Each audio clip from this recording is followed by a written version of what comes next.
Hi folks, it's Mark again. We're back for another interview at the Conference Digital Economy Council of Australia. We're here with Effie from AUDD. Effie, thanks for joining us. Thank you so much for having me. I'm very well. How's the conference been for you so far?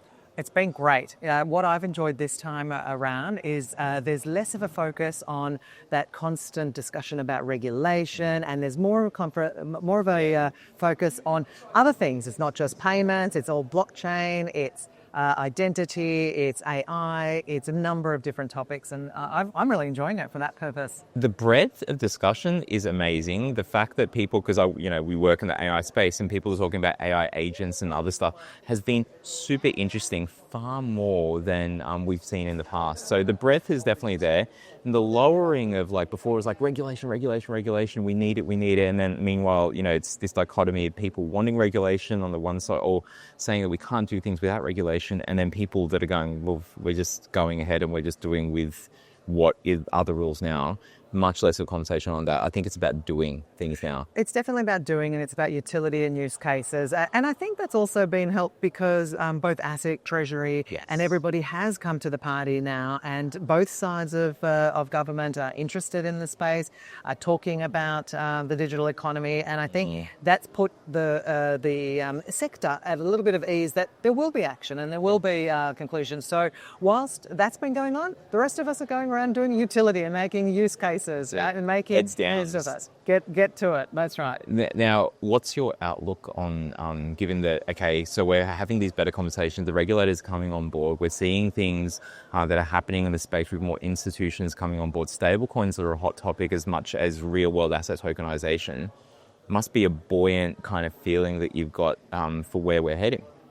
Certainly is, and I think it's stablecoin had been on the agenda for a good year and a half, I want to say, at the conferences, and every conference I went to last year was stablecoin is it's the killer app, and I wouldn't necessarily call it an app, but in those conversations, stablecoin discussions were really focused on US dollar stablecoins, and I think that's the interesting thing about what the industry in Australia is doing.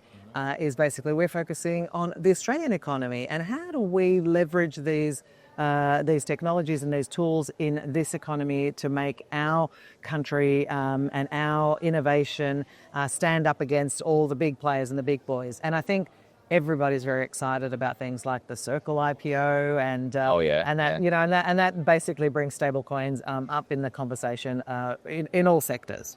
I think it's important to see that happening as well, because that next mainstreaming kind of event is really coming from the instos. And speaking of stablecoins, I think it was only the last couple of weeks that before, imagine that, there's no instos in stablecoins, it's all retail. But the flippening happened only a few weeks ago where we see now more than 50% of flows in stablecoins are instos. So, and that's just going to keep on growing because of the size that they've got. So given that that's like happening, what do you kind of see as like the future, glass ball here? Where do you see things heading in stablecoin world?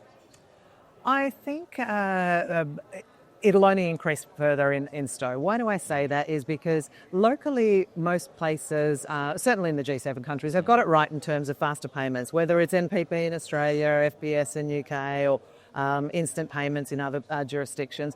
They've got that, pay for your coffee side of things settled, right? Yes. What isn't as clear is two things. Institutional settlements for merchants. Yep. So, I was recently on a panel only just yesterday where we talked about it for things like MasterCard settling to their merchants in stablecoins. They're already doing that with US dollar stablecoins, and there's opportunity to do that in Australian dollar stablecoins as well. Yeah. And that's to hedge against risk and FX. And, merchant doesn't, if a merchant operates in Australian dollars, why are they going to receive US dollars, right? So that's the sort of opportunity that exists in that space. But as you said, that 50% utilisation in instos is the big money market funds, the tokenized deposits, all of the settlement and those interbank settlements that occur across the world. Every day. But it's the cross-border things as well, right? So absolutely. When we're making settlements to Singapore, Hong Kong, Malaysia, Philippines, etc., we don't do it in our native currency, and we have to do some sort of exchange, and so that happens a lot quicker and a lot more transparent and more efficiently on blockchains. More efficiently on blockchain, that is a key takeaway for all of this. For more about AUDD, look at the show notes here, follow Effie online, and you will learn a whole lot more by just having watched this episode. So thank you so much for your time. Excellent. Thank you, Effie. Thank you so much, Mark. Cheers. Thanks.